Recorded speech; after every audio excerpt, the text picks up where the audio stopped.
48-year-old case solved. The tragic case of Wendy Halison. On September 29, 1968, Wendy Jo Halison, a 22-year-old art student, set out on a simple trip that turned into a nightmare. She drove her green Ford Thunderbird along Fairfax Avenue, stopping at a store to buy a hairdryer. Later, she pulled into a gas station to fuel up her car, and that was the last time she was spotted alive, as Wendy never made it back home.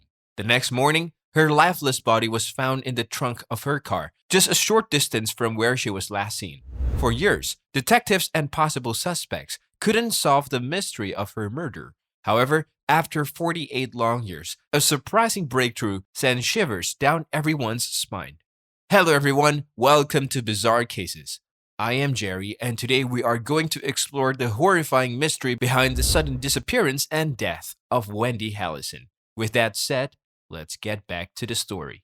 In Southern California, where around 3.9 million people live, lies the dazzling city of Los Angeles. It's a place full of excitement and different cultures, mixing glamour with diversity. From the famous Hollywood sign to the bustling Venice Beach boardwalk, there's always something happening in the city, and this is where our story began.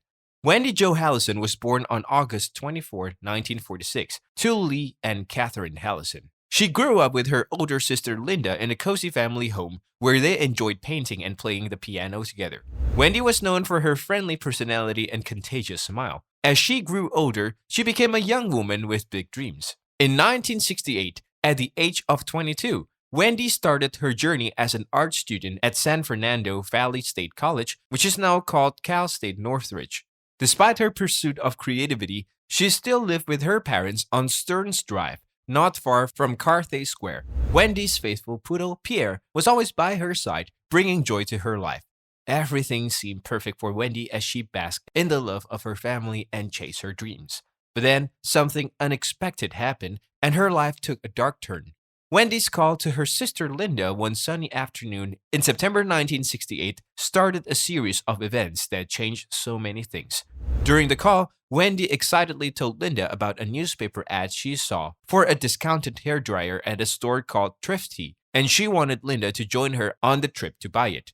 Linda, who was busy taking care of her two young boys, listened carefully to Wendy's invitation. Even though Wendy's enthusiasm was contagious, Linda hesitated. She felt torn between going on an adventure with her sister and staying home with her family. In the end, her love for her family won, and she decided not to go with Wendy. Undeterred by Linda's decision, Wendy drove her green Ford Thunderbird to the busy Fairfax Avenue. She parked near Thrifty and went inside to buy the hairdryer. Afterward, she stopped at a nearby gas station to fill up her car. That was the last time anyone saw her alive. As the day turned into evening and Wendy didn't return home, a sense of worry crept over her family. It was unusual for Wendy not to check in. Linda regretted not going with her sister, and Wendy's mother, Catherine, grew increasingly anxious. Unable to bear the uncertainty, Catherine called the police to report her daughter missing. However, she was disappointed when the authorities said they couldn't start a search right away. Determined not to give up, the Halison family came together to search for Wendy. Linda's husband, Gil Court, who was a private investigator, helped organize a search party to find her. On the morning of September 30th, 1968, something changed. Gil, determined to find Wendy, went to great lengths to help. He even used a helicopter to search from above. Wendy's boyfriend, worried sick, joined the search too. They looked everywhere, hoping to find Wendy and her green car. After an hour, Wendy's boyfriend spotted her car parked on Fairfax Avenue from the helicopter. Without wasting time, Gil went to the car. But when he looked inside, Wendy wasn't there. He found the car keys on the back seat. Following his instincts, Gil unlocked the trunk, and inside, he found Wendy's lifeless body. It was a terrible sight that Gil would never forget. He said it was the worst day of his life. The discovery shocked everyone in the search party that they found it hard to believe. When detectives arrived to carefully examine everything, they noticed Wendy's watch was still on her wrist, ruling out robbery. Strangely, the only thing missing was her hairdryer Wendy went to buy. As they looked closer, they found evidence that Wendy had been badly hurt before she died. She also found a robe nearby, suggesting something horrifying must have happened to her. Her broken nails were evidence that she fought hard against whoever hurt her. Wendy's family was devastated when they heard the news. They couldn't understand why someone would do something so terrible to their beloved Wendy. The detectives were determined to find out who hurt Wendy. They needed to bring comfort to her family and make sure they found the truth. As they looked into the case, they started suspecting people close to Wendy. Four men caught their attention: Wendy's boyfriend, her ex-boyfriend, an unknown friend, and her brother-in-law, Gil. The detectives focused a lot on Wendy's boyfriend. They wondered how he found her car so quickly, even before they narrowed down the search area. It seemed strange to them. Even the pilot was surprised by how he spotted the car from the helicopter. When Wendy's boyfriend took a lie detector test, he didn't pass. This made the detectives more suspicious of him. On the other hand, Gil, Wendy's brother-in-law, was helpful during the investigation. He agreed to take a lie detector test without any issues. After Wendy's boyfriend didn't pass the test, the detectives looked at other suspects, but there wasn't enough evidence to prove anyone's involvement in Wendy's death. As time passed, the case became colder. Weeks turned into months, and months turned into years. It felt like time was hiding the truth, making it harder to find justice for Wendy. The detectives felt helpless as they watched the case lose momentum. In 1998, Wendy's case got another look.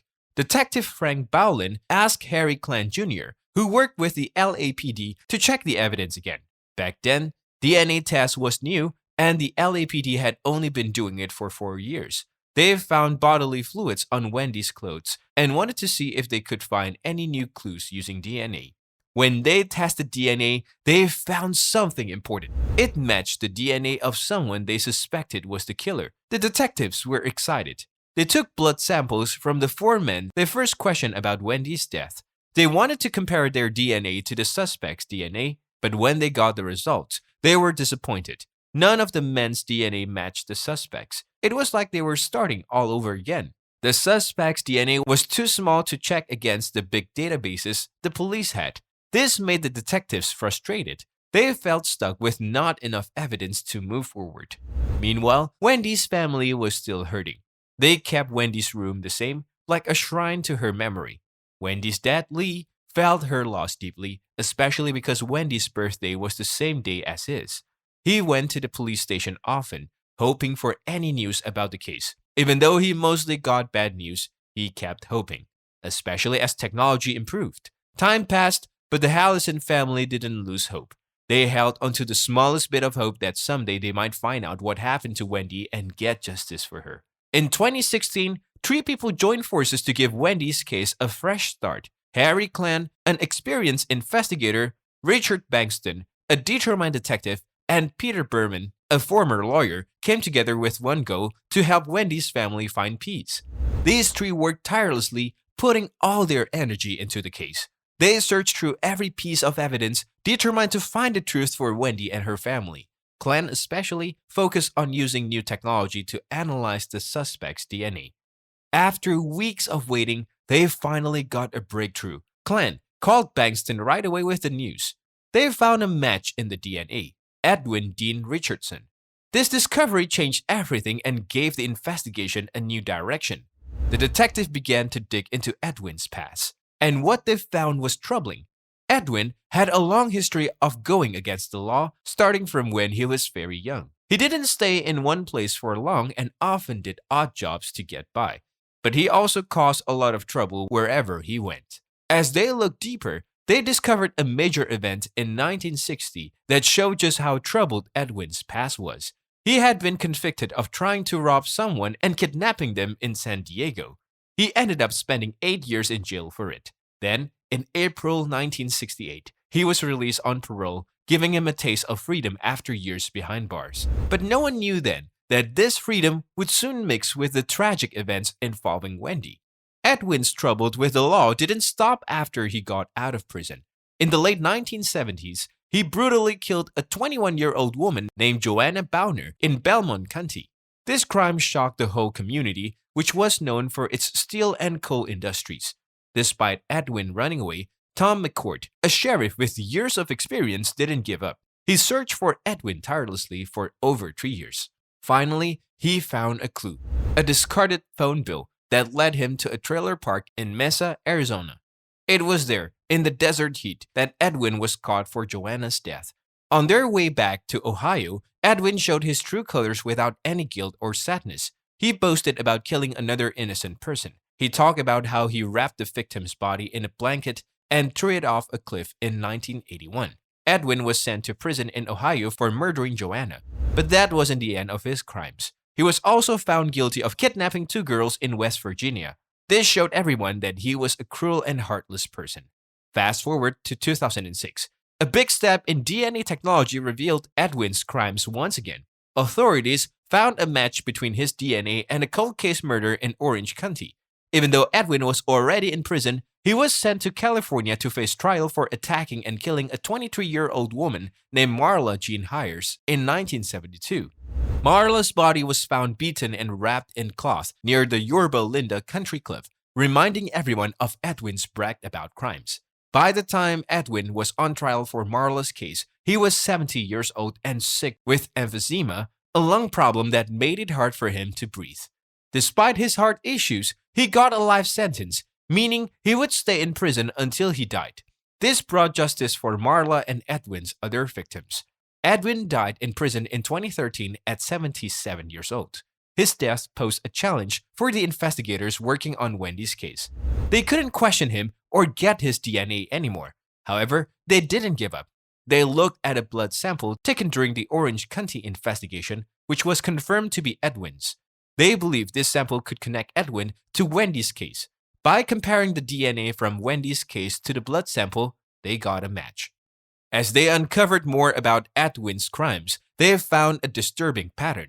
All his victims were young, attractive brunettes who were alone when he kidnapped them. Edwin targeted women who were about to get into their cars, using a weapon to force them into the passenger seat. Each woman was hurt, strangled, and their cars were left behind. This made detectives wonder how many more victims there might have been. With the confidence that Edwin killed Wendy, detectives told her sister Linda about the breakthrough in August 2017. Linda went to the police station wearing her sister's necklace as a tribute. There, the detectives showed her items found in Wendy's car, worn by time. Despite the years that had passed, Linda and her family were thankful to the authorities' dedication. It had been a tough journey, but they finally got the closure they needed. As Wendy's case comes to an end, a long chapter of mystery and pain is closed. After years of hard work, a relentless search for justice, and the use of advanced forensic technology, the truth has finally come to light. While finding and convicting Edward Dean Richardson brings some comfort, the wounds he inflicted run deep. The troubling pattern of his victim and his methods of kidnapping, hurting, and killing them make us wonder about his motives. So guys, what do you think might have caused Edwin's twisted mindset and lack of regard for human life?